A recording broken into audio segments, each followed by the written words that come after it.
Please subscribe.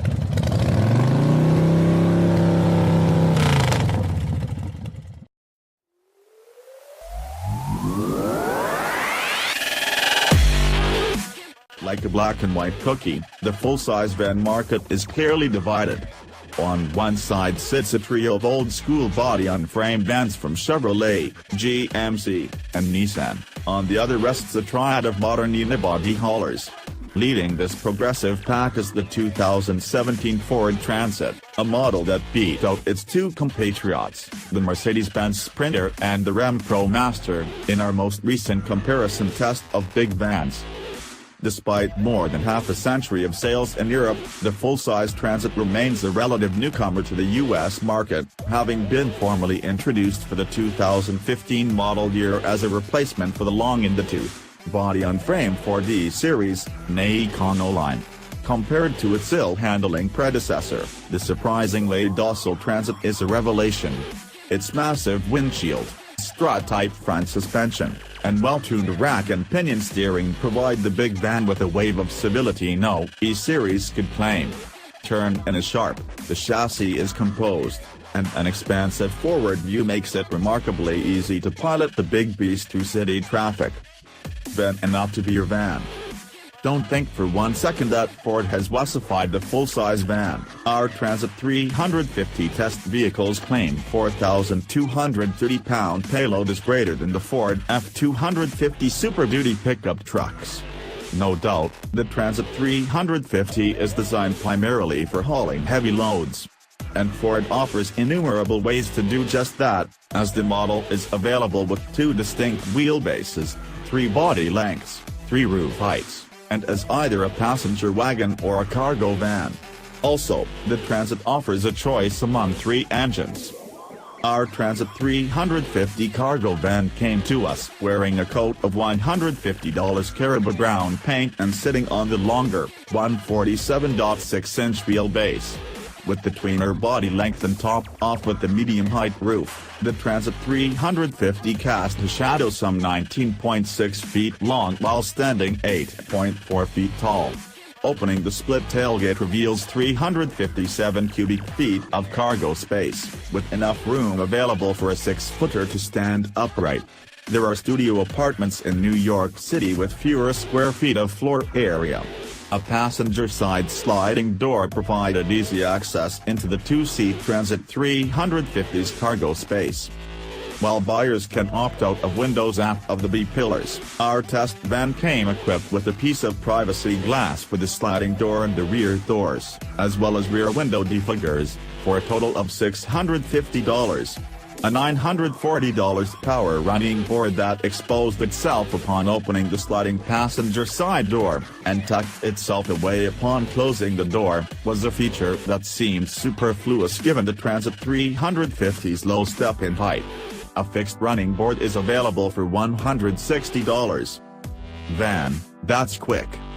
If money is to be spent augmenting the Transit 350, we'd recommend dropping the $1,865 needed to replace the Transit 350's standard 275 horsepower 3.7-liter V6 with a 310 horsepower twin-turbocharged 3.5-liter V6 fitted to our test vehicle.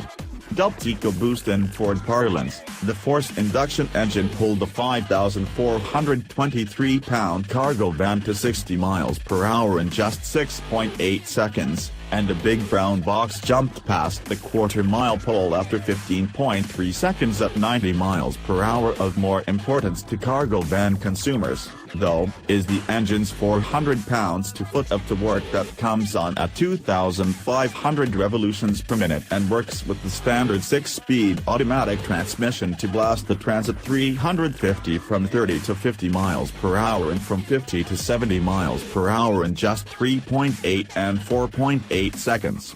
Coming to a halt from 70 miles per hour took only 171 feet.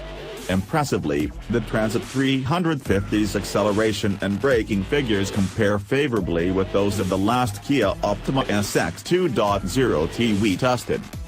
Mind you, we tested this Transit 350 cargo van completely unloaded. Throw a few hundred, or 1,000, pounds of junk in this box, and expect the Transit's acceleration and braking figures to take a hit. Still, with so much to work on tap, we can't imagine the Transit 350 EcoBoost ever feeling completely overwhelmed. With or without a payload, though, don't expect much of the cargo van's ability to tackle turns. Around our 300-foot skid pad, the empty van's Hankook Dynapro High-Tel T tires pulled just 0.60 grams before the stability control system declared enough fun had been had. Fuel economy was similarly unimpressive. We averaged 14 miles per gallon during the Transit 350's stay with us. Although the EPA does not rate the Transit 350's fuel economy, a 1,028-pound heavier Transit 150 passenger van fitted with the same EcoBoost engine managed the more satisfying 22 miles per gallon when we tested it roughly 2 years ago. That people hauling van sported a taller 3.31-to-1 rear axle ratio, though, while our cargo van came equipped with a shorter 3.73-to-1 rear end, a $325 option that also includes a limited slip differential. Coupled with the $485 heavy-duty trailer tow package, our test van was rated to tow as much as 6,800 pounds, which is 1,400 more than a Transit 350 EcoBoost cargo van equipped with the standard 3.31-to-1 rear gear. Fantastic voyage.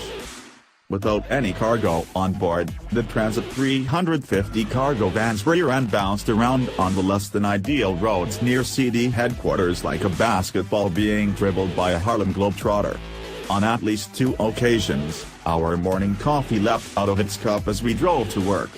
Nevertheless, those who commute on smoother byways are bound to appreciate that there are 5 cup holders carved into the Transit 350's hard plastic dashboard, plus 1 in each front door pocket, even though there are only 2 seats.